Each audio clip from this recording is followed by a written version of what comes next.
Israel ನಾಗರಿಕರ ಮೇಲೆ Iran target, ಅತಿ ದೊಡ್ಡ ಆಸ್ಪತ್ರೆ ಮೇಲೆ ಪವರ್ಫುಲ್ ಕ್ಷಿಪಣಿ ದಾಳಿ, ಹಾಸ್ಪಿಟಲ್ ಕೆಳಗಿದೆಯಂತೆ ಮಿಲಿಟರಿ ಬೇಸ್.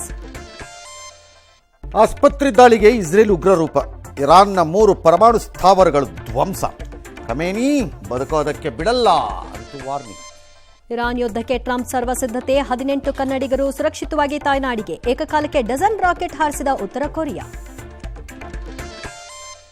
ಗುತ್ತಿಗೆ ಆಯಿತು, ಈಗ ವಸತಿಯಲ್ಲೂ ಮುಸ್ಲಿಮರಿಗೆ ಮೀಸಲಾತಿ, ನಗರ ವ್ಯಾಪ್ತಿಯಲ್ಲಿ ಜನಸಂಖ್ಯೆ ಕಮ್ಮಿ, ಡಿಕೆ ಎನಿಥಿಂಗ್ ಈ ವಿಲ್ ಇದು ಸಮರ್ಥನೆ, ಸರ್ಕಾರದ ವಿರುದ್ಧ ಬಿಜೆಪಿ ಕೇಟ.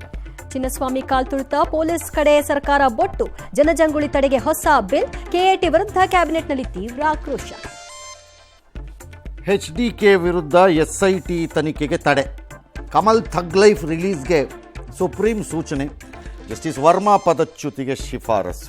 ಮರದ ಕೊಂಬೆ ಬಿದ್ದು ಗಾಯಗೊಂಡ ಅಕ್ಷಯ್ ಸಾವು, ಬಿಬಿಎಂಪಿ ಅರಣ್ಯಾಧಿಕಾರಿಗಳ ವಿರುದ್ಧ ಎಫ್ಐಆರ್, ಐಶ್ವರ್ಯಗೌಡ ಆಸ್ತಿ ಜಪ್ತಿಗೆ ಸಿದ್ಧತೆ. ವಿಮಾನ ನಿಲ್ದಾಣಗಳ ಸುತ್ತಮುತ್ತ ಬಿಲ್ಡಿಂಗು ಮರಗಳಿಗೆ ಬ್ರೇಕ್, ಈ ಬಾರಿ 11 ದಿನ ಮೈಸೂರು ದಸರಾ, ಜೂನ್ನಲ್ಲೇ ಬಂತು ಡ್ಯಾಮ್ಗಳಿಗೆ ಕಳೆ.